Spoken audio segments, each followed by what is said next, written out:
Era Pakatan Harapan hasil negara meningkat. Menurut laporan Ketua Audit Negara yang dipetik bernama hari ini, hasil kerajaan persekutuan pada tahun 2019 berjumlah RM264.415 bilion meningkat sejumlah RM31.532 bilion atau 13.5% berbanding tahun 2018. Laporan itu menyebut dalam penyata keuangan kerajaan persekutuan 2019 yang dikeluarkan hari ini bahawa perbelanjaan mengurus yang diluluskan pada tahun lalu berjumlah RM260.547 bilion, manakala perbelanjaan sebenar berjumlah RM263.343 bilion.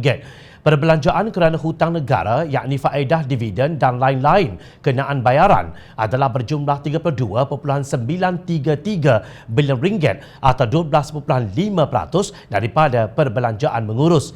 Perbelanjaan ini meningkat sejumlah RM2.386 bilion atau 7.8% berbanding tahun 2018 yang berjumlah RM83.050 bilion kerana tidak dibajetkan di bawah peruntukan mengurus tetapi dibayar secara terus daripada akaun pinjaman disatukan, kata Ketua Audit Negara seperti yang dipetik.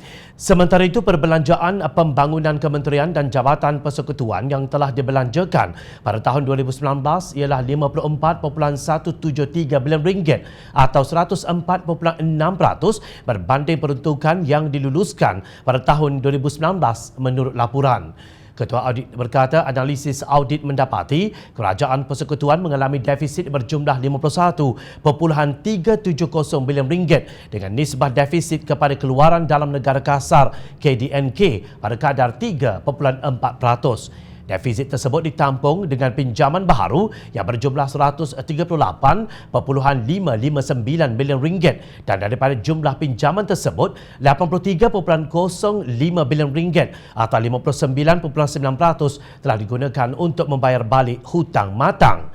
Hutang persekutuan berjumlah RM792.998 bilion, meningkat 7% berbanding RM741.094 bilion pada tahun 2018. Nisbah hutang kepada KDNK ialah 52.5%, tegasnya.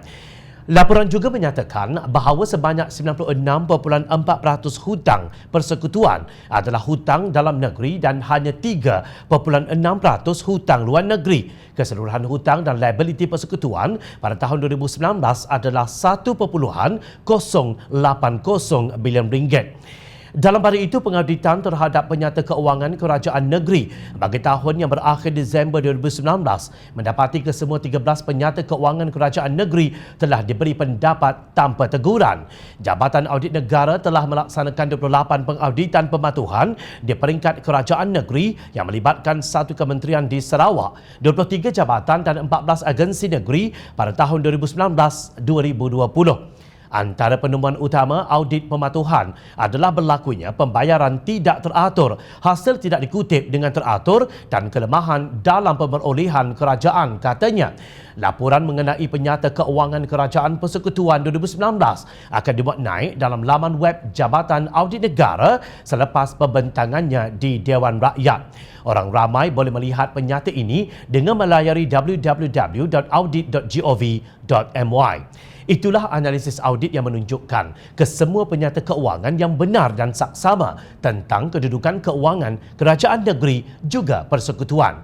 Nah, di mana masalah kononnya keadaan Malaysia sangat teruk sehingga perlu diselamatkan menerusi langkah Sheraton oleh Tan Sri Muhyiddin Yassin dan rakannya Datuk Seri Azmin Ali sehingga terbentuknya Perikatan Nasional.